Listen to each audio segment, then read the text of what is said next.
Vamos lá. A gente vai falar hoje sobre Linux, atômico imutável, tá? Que eu creio que vai ser o futuro, que é uma distribuição bem diferente da distribuição Linux, que a gente está acostumado. Vou apresentar rapidinho. Meu nome é Jefferson Carneiro, sou especialista em Linux, trabalho com Linux desde 2005, trabalho como sysadmin, com Debian basicamente, Red Hat, eu sou especialista nessa parte. Também sou professor, então professor nessa área de Linux, programação. Sou escritor, também escrevi 3 livros, Flatpak, Arch Linux e o gerenciador de pacotes. Então eu tenho 3 livros escritos. E também youtuber careca. É só achar Slack Jeff, tá? No meu canal lá, tá beirando aí 40 mil inscritos. E é um canal voltado aí para Linux, software livre, open source, é mais voltado para essa parte. Vamos lá. Cara, quem aí usa Linux? Levanta a mão aí. Beleza. Quem já estava trabalhando um dia normal e quebrou o sistema, por exemplo, e teve que parar tudo aí, basicamente? Acontece bastante. Eu uso sistemas rolling release, que é basicamente uma distribuição Linux que ela nunca para. Então ela está em constante movimento, constante atualização. Então ela não tem um ponto de release, no caso, uma versão fixa lançada a cada 6 meses, por exemplo. Então ela é atualizada constantemente. Se a gente deixar de atualizar o sistema, por exemplo, eu já deixei de atualizar 2 meses, por exemplo, o sistema quebra. Porque depende, uma biblioteca depende de outra e quando você vai atualizar, acaba quebrando o sistema. Então é um cenário bem complicado, você tem que parar tudo que você está fazendo para basicamente atualizar o sistema e tentar arrumar e fazer esse processo. Então a distribuição que eu vou passar hoje, ela basicamente tende a mudar esse cenário que a gente tem.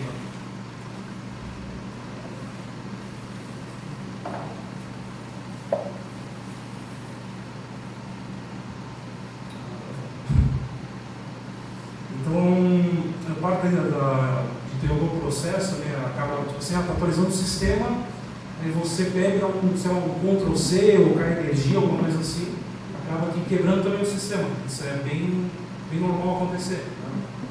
Porque hoje a gente tem um tipo de gerenciamento de pacote que faz o download do pacote, depois ele vai instalando um por um. É bem lento essa parada, essa parte, e acaba que também pode quebrar o sistema.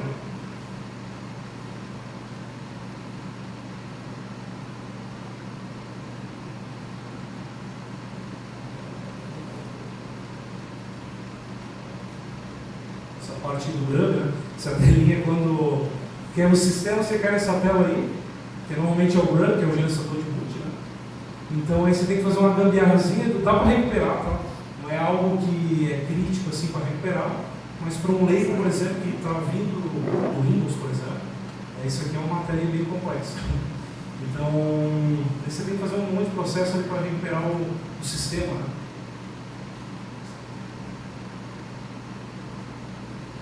E se atualizações fossem iguais, né, pessoal? Imagina o seguinte: o meu sistema. Qual é o nome?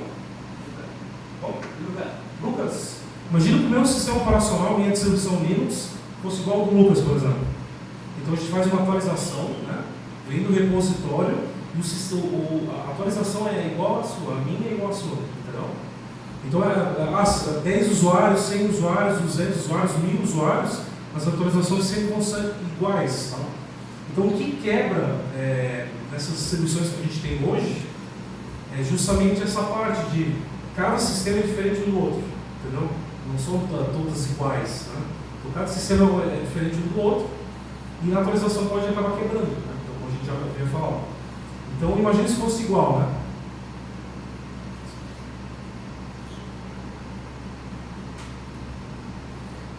Então, um sistema tradicional, tá? Como que funciona aqui, ó? No repositório remoto, a gente tem os pacotes, tá? Cada pacote, por exemplo, pode ser uma biblioteca, ou por exemplo, Spotify, YouTube, né, um exemplo, né? Spotify, Steam, sei lá. Então, softwares aqui, tá? A gente está presente lá no repositório. Pode ser apt, por exemplo, RBM, PEC, Menzag, PKG. E esses repositórios, no caso, vão lá e vai checar a versão do pacote. Né? Então, o gerenciador de pacote, ele testa se tem uma atualização a ser feita no sistema. Ele faz o download do pacote. Ele vai extrair, tá? Ele vai fazer a substituição dos arquivos. É claro assim, se você tem um arquivo na sua máquina, vai trocar esse arquivo, né? Mas ele substitui, por exemplo, as bibliotecas, esse tipo de coisa para fazer a atualização. E aí o sistema é atualizado. Esse é o nosso modelo tradicional de gerenciamento de pacotes que a gente tem hoje no Linux, né? Com esses gerenciadores de pacotes aqui. Então é esse formato aqui que a gente tem. Já uma distribuição moderna, aqui que é o legal, tá? Quem trabalha com Git aqui? Programador? Não vai mexer com Git. Então, imagine o seguinte, a atualização do sistema é feita como se fosse um Git. Entendeu? É um commit, no caso. Então é diferente de um pacote. Né? Então o que a gente faz aqui? Ó? O sistema, o gerenciador de pacotes, ele vai verificar se tem um commit disponível. Ele vai gerar o que é um delta, é um diferencial.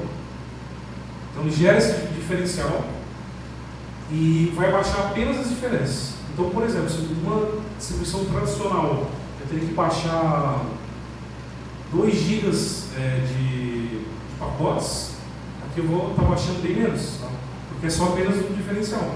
Então é muito menor, né, a atualização. Ele vai criar uma nova árvore do sistema, né, um novo commit, que eu vou estar explicando isso logo.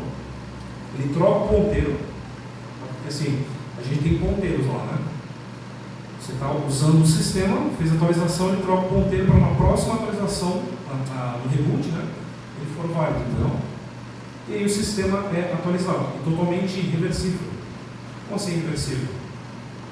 Supondo que nessa atualização que você fez quebrou o sistema, você só reinicia ele e volta à versão original. Então você não vai precisar ficar consertando coisas. Você só pega e reinicia e volta ao normal. Ele é totalmente reversível. Então, para quem trabalha com Git aqui, a estrutura é essa aí, feito com commit. O sistema normalmente usado, tá? Eu estou falando do Fedora, é o S3, o S3 com o RP com o S3. O S3 ele é um Git para binários. O Git normalmente é para arquivos, né? Mas aqui o S3 é um Git para binário. Esse é o diferencial.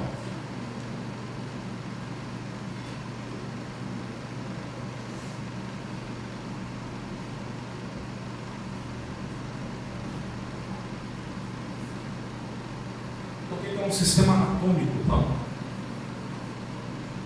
A parte atômica aqui, cara, é basicamente o seguinte: ou a atualização é feita ou não é feita. É tudo ou nada, basicamente. Então ele baixa tudo de uma vez só. Ele não faz pacote por pacote como a gente está habituado, tá? Ele baixa a imagem inteira, né? O a gente viu no commit. Ele baixa e faz a atualização e é tudo ou nada. Então você não vai, basicamente, como a gente falou no início antes ali, não vai ser diferente para mim e para ti. O sistema é tudo igual. A atualização é igual para mim, para ti, para você, para todo mundo.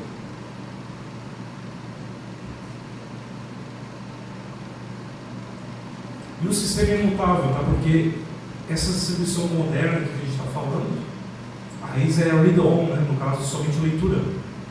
Então, por ser somente leitura, a gente tem bastante benefício de segurança, principalmente. Tá? Principalmente o usuário comum ele não vai conseguir quebrar e remover arquivos. Contra ransomware, por exemplo, também. Então, a gente tem uma série de benefícios utilizando o sistema imutável. Tá? E o sistema imutável que eu estou falando não é só apenas pegar e chegar, dar somente leitura lá numa distribuição normal, é totalmente diferente dessa parte. Tá? Ele tem todo o processo que é feito lá, com overlay e tal, para trazer a imutabilidade para a gente.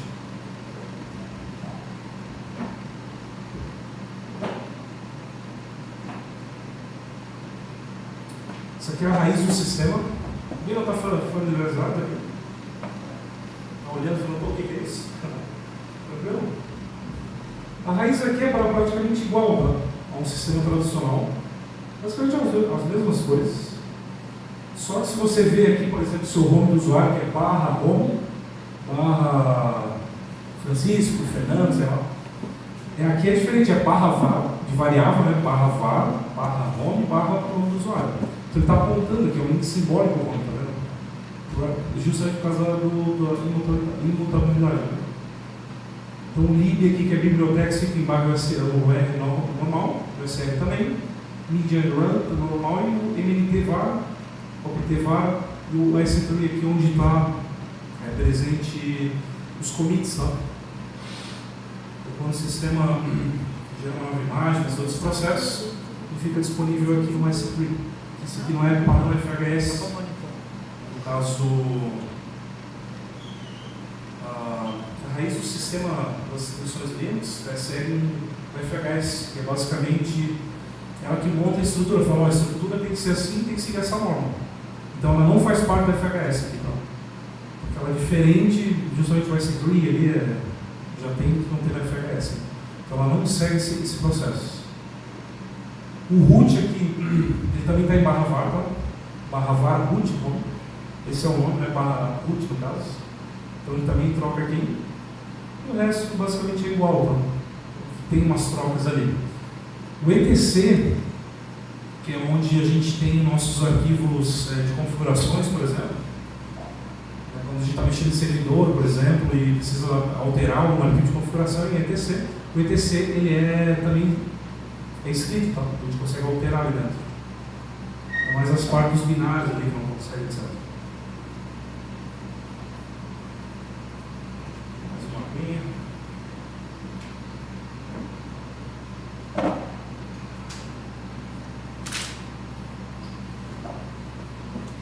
Essas distribuições que a gente está vendo são esses projetos que são modernos, né? Então, a distribuição que bem começou essa tendência foi o Fedora. A gente tem variantes dela com interfaces gráficas. Então, por exemplo, o Fedora Silverblue é com versão Gnome, Fedora Kinoite é com versão KDE Plasma, e tem algumas outras variantes. Tá?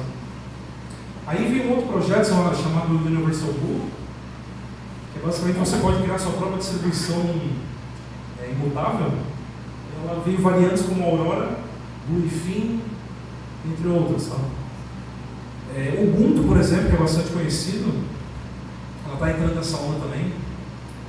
O OpenSUSE também está.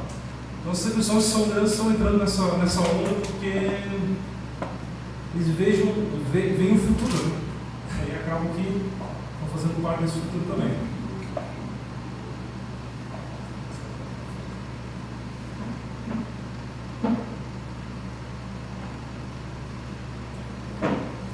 A gente vê bastante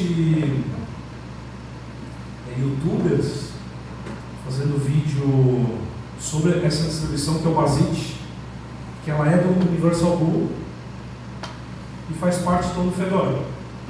Então a gente vê, por exemplo, esse vídeo aqui é 900k de visualização, né, 900 mil. Né?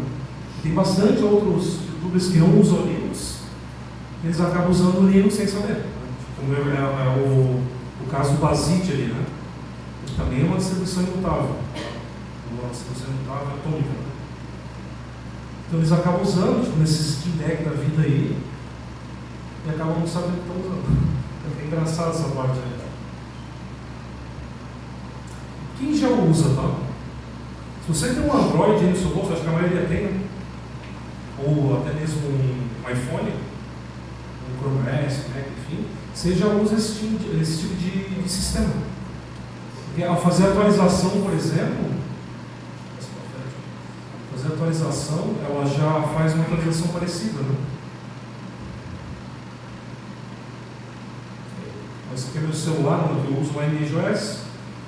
E para fazer a atualização é basicamente isso, né? A gente baixa, faz o download de imagens. Então, por exemplo, a imagem 1.3, 1.3, 1.3 GB. Ela não faz atualização de pequenos conteúdos, não, é uma atualização de imagem.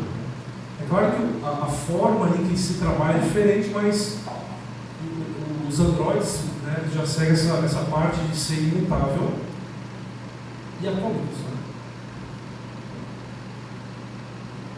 Tem um vídeo aqui fazendo rebase. O que é o rebase antes disso? O rebase a gente consegue muito fácil trocar de uma interface gráfica para outra interface gráfica. Ah, Jeff, eu posso fazer isso em uma distribuição normal? Claro, só que vai bagunçar o sistema. Então você vai ter o GNOME, aí vai ter que remover o GNOME, botar o Plasma para não ficar sujo o sistema e ficar compartilhando aplicativos, por exemplo. Né? Aqui a gente faz o rebase, que é basicamente troca a base do sistema e ela vai tirar fora, vou trocar para o Plasma. Ela tira fora do Plasma, aliás, bota o Plasma, você fica com o sistema limpo como se tivesse instalado ontem. Né? Mostrando aqui rapidinho.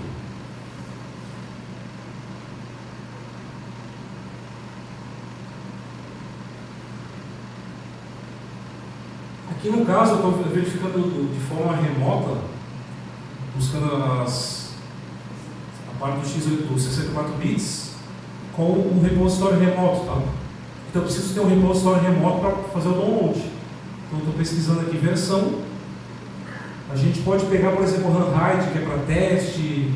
Não tem problema quebrar, porque você pode depois, é reversível, tá? Totalmente reversível. Aqui eu vou pegar a versão do Kinoite, ou Kinoite, para trocar a base no sistema que é GNOME. Tá? Então, RP no S3, que é o gestor de pacotes, vou fazer um rebase na parte do remote lá, que eu acabei de pegar. Um URL no caso. Né? E ele vai começar a baixar. Né? Ele pega toda a estrutura desse repositório. Então são gigas, né? É bastante coisa. O RPM no S3, ao invés de usar, por exemplo, o DNF, a gente usa o RPM no S3. Tá? Até não tem aqui nessa variante do Fedora, ela não tem DNF. Então é substituído pelo RPM no S3. Já está em 2 GB. Bastante coisa.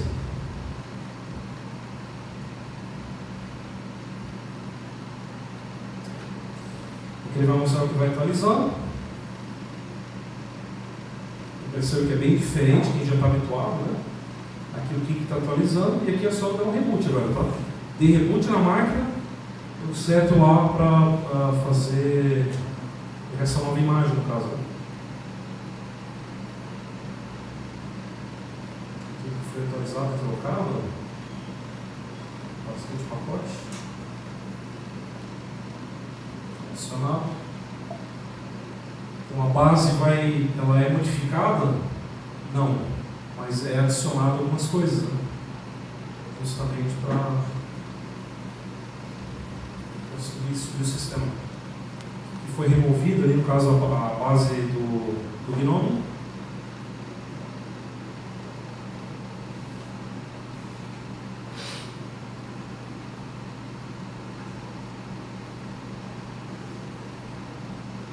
Um vídeo um pouco longo, cara.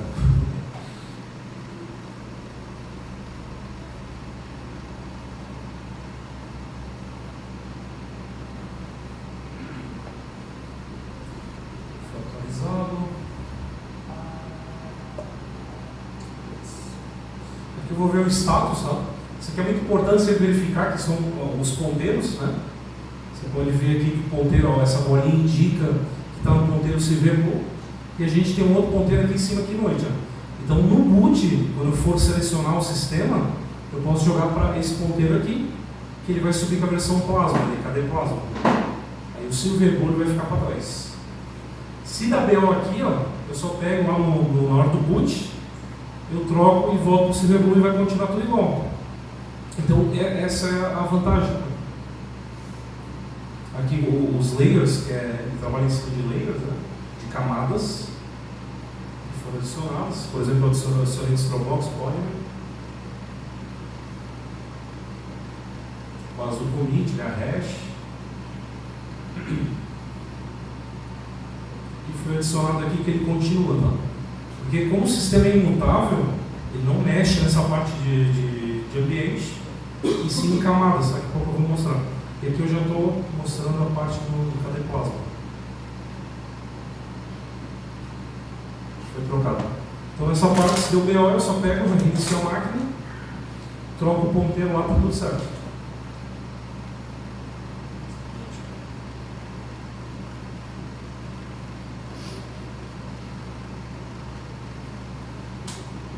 Então, esse comando, para quem for usar o Fedora, é interessante você saber, o primeiro comando, tá? Vai ser o status, justamente para ver esses ponteiros, como que está, o ponteiro, ele trabalha com 2 ponteiros sempre, né? Dá para ampliar isso, mas o interessante, que eu estou pinando inclusive, o 0, que é isso aqui, mas é interessante a gente sempre trabalhar com o mínimo de 3 ponteiros eu gosto, tá? E se um da BO, outro da BO, eu tenho sempre para salvar.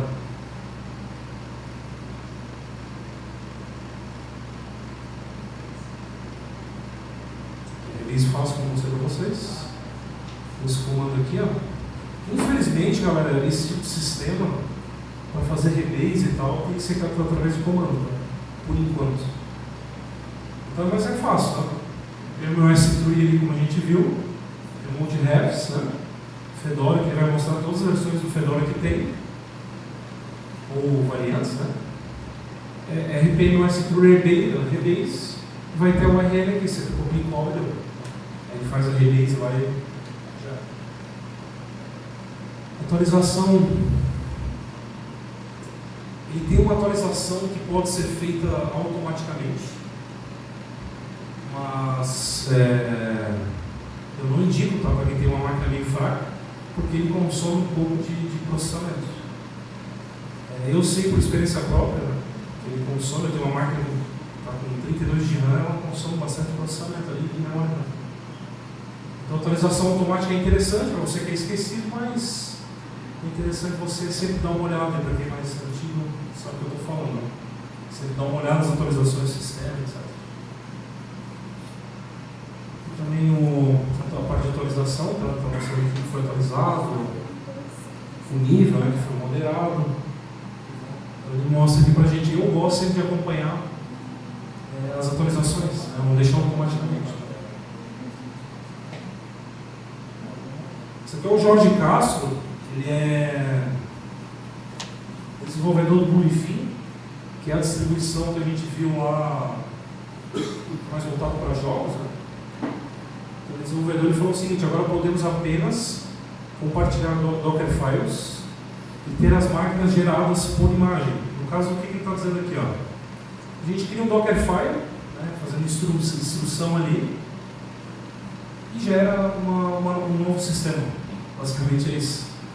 Vou mostrar para vocês, inclusive, aqui agora. Ó, projeto Bluefin, criar sua distribuição. É um arquivo de texto. O que está falando aqui? Ó? Eu quero instalar os pacotes Micro e Starship. Eu quero instalar também, por exemplo, Firefox na minha distribuição. Quero instalar o Steam. Eu posso só adicionar aqui, só escrever.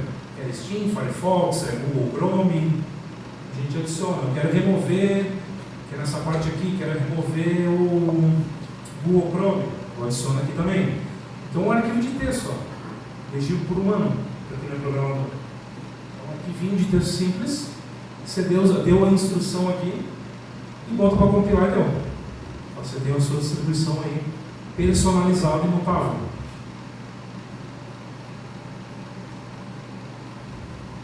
Alguém já mexeu com criação de distribuição? Ninguém? O Gustavo lá atrás. Eu já criei distribuição. Tem uma distribuição Linux chamada Linux from Scratch. Alguém conhece?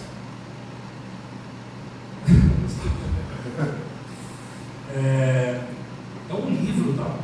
Que ele te mostra como criar o seu próprio sistema operacional. Ele é bem complexo. Eu já fiz ele. Como eu falei, eu tenho um canal no YouTube, eu mostrei como que cria lá o sistema. E criar uma distribuição Linux, cara, é muito complicado. Você tem que compilar os softwares. Tem que pegar o código-fonte, que é elegido por humano, né, que é o programador que fez, e você faz a compilação transformando o código para binário, linguagem de máquina. Então são em torno, para criar uma distribuição básica, em torno de uns 400 pacotes. Você tem que compilar um por um. Isso aqui faz um arquivo de texto, você pode pegar esse arquivo e mandar para o seu amigo e ele faz a mesma coisa. Então por isso que é moderno. Então. Bem interessante isso aqui, galera. Inclusive aqui eu tenho a imagem base, ó. Eu estou pegando o Civerro, que é a versão com GNOME. Mas eu posso pegar a versão com Cadecosa. E eu gero uma distribuição. Né?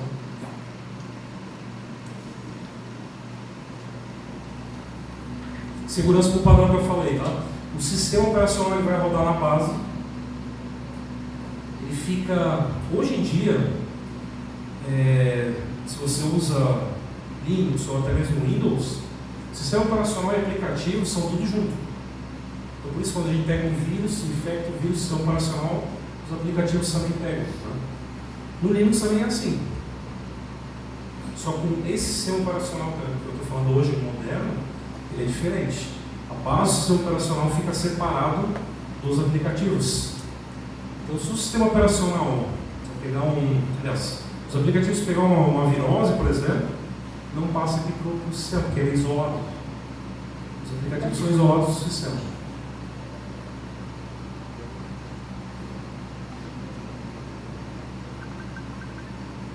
Ele usa como uma forma exclusiva Flatpak, que é um livro também que eu escrevi. Tá? O Flatpak ele é totalmente descentralizado, ele é fácil de usar, ele é entregue pelo próprio desenvolvedor. Tá? Imagine que você é a desenvolvedora, você foi lá e compila o software e manda para as pessoas usarem. Não é feito de uma forma como a gente faz hoje no Linux, que o desenvolvedor cria, o empacador pega, compila e envia. Né? Não, é feito diretamente pelo próprio desenvolvedor, a sua maioria. Então, é muito mais seguro, tá? Ele é descentralizado. É voltado para os leigos, né? É interessante essa parte aqui. O DistroBox, a gente também é utilizado nessa tipo de distribuição. A gente consegue botar qualquer distribuição Linux, conseguimos usar na nossa base ali, entendeu? Então, por exemplo, supondo que eu estou usando Debian, com o DistroBox, eu posso usar qualquer sistema operacional dentro do meu Debian. Então, também de uma forma isolada. O DistroBox utiliza o Docker, tá? Então, por utilizar o Docker ali, já sabe que é feito com container, o DistroBox faz igual. Então, como que funciona isso aqui? Ó? Imagina o seguinte, você está programando como um sistema imutável, ele é meio capado, acaba que você não consegue mexer na base, porque essa não é a ideia, entendeu? Não é a ideia mexer na base do sistema. A ideia é mexer onde? Nos containers. Você tem a base, você pega um container do sistema que você quer, e aí você mexe no container e descarta o container. Então, o DistroBox ou até mesmo um Podman é feito para esse uso. Você cria um container, faz a sua modificação e descarta o container. É usado também. Podman também é da base do Red Hat, né?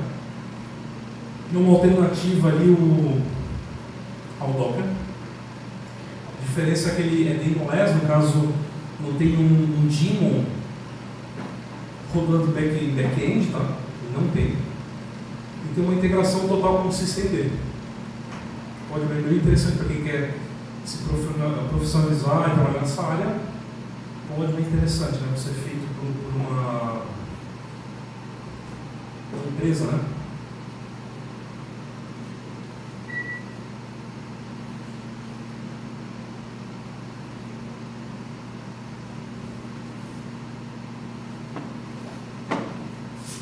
Que a parte de habilitar atualizações automáticas, como eu falei, ele vem desabilitado por padrão, na IPMTC, a IPMS3.conf, ele vem desabilitado. Tá? Então, só tirar essa crase aqui da frente, crase esse jogo da velha aqui, você tira fora e você tira fora aqui os 3 aqui primeiro, você já tem uma atualização automática, ou seja, você não vai ter que ir lá no RPMSD e ficar checando se tem atualização. Então você pode deixar automático. Como eu falei, tem atualização automática, você vai às vezes estar trabalhando lá e o sistema acaba que pode ficar lento na sua máquina. Essas são algumas soluções para você usar, tá? Que eu recomendo, eu já usei e recomendo. Que é o Fedora, as variantes. Tem várias, tá? Vanilla OS também é uma distribuição imutável. O Bluefin, Aurora ou Basit também são base Fedora, também são imutáveis. O OpenSUSE, a Ion tem o Calpa, um nome bem complexo, mas você também pode utilizar. E o Ubuntu, ele está vindo aí com a sua variante mais moderna, mas tem que esperar um pouco, tá? Eles estão desenvolvendo ainda, mas logo logo vai chegar. Também vai vir e você pode testar ainda. É a parte que precisa melhorar, a parte complicada.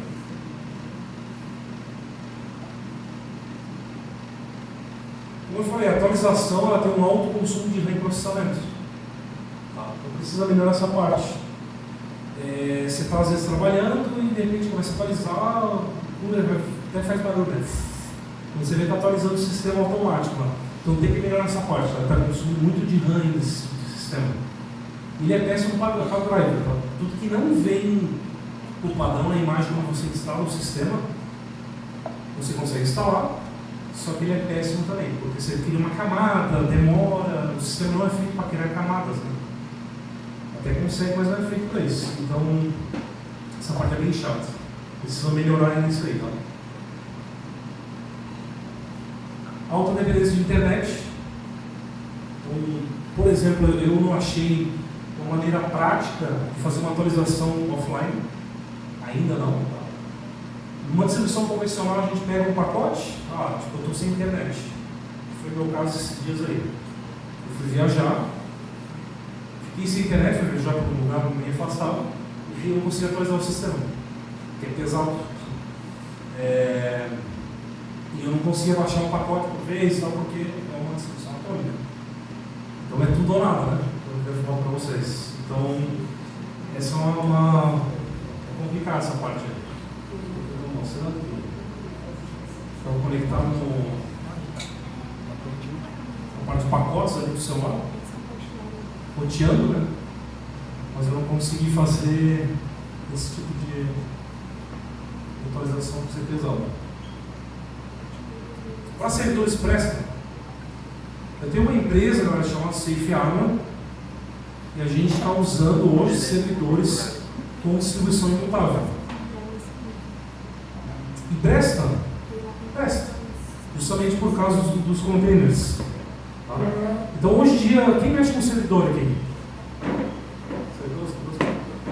Então você pega o servidor Linux hoje, você bota ele lá e bota com Docker. Né?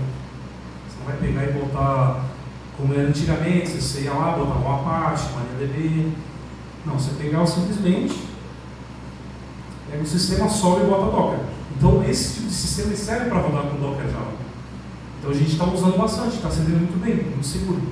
Então ele presta, tá? Ele funciona muito bem para isso. Então tem para área de trabalho e também para servidor. A gente usa e funciona muito bem. Recomendo para vocês pensarem. E será o futuro? Como a Red Hat é uma empresa bilionária, tá? IBM adquiriu. Ela mexe com open source. Eles estão investindo muito dinheiro em cima disso. Creio que vai ser um dos futuros aí. Vou ter que ficar de olho quem entra nessa área, já está nessa área, é bom você dar uma olhada e se aprofundar mais no assunto, porque se eles estão investindo, é para dar certo. Tá? Então não sei se vai ser o futuro, mas se eles estão investindo, quase certeza. Isso aí.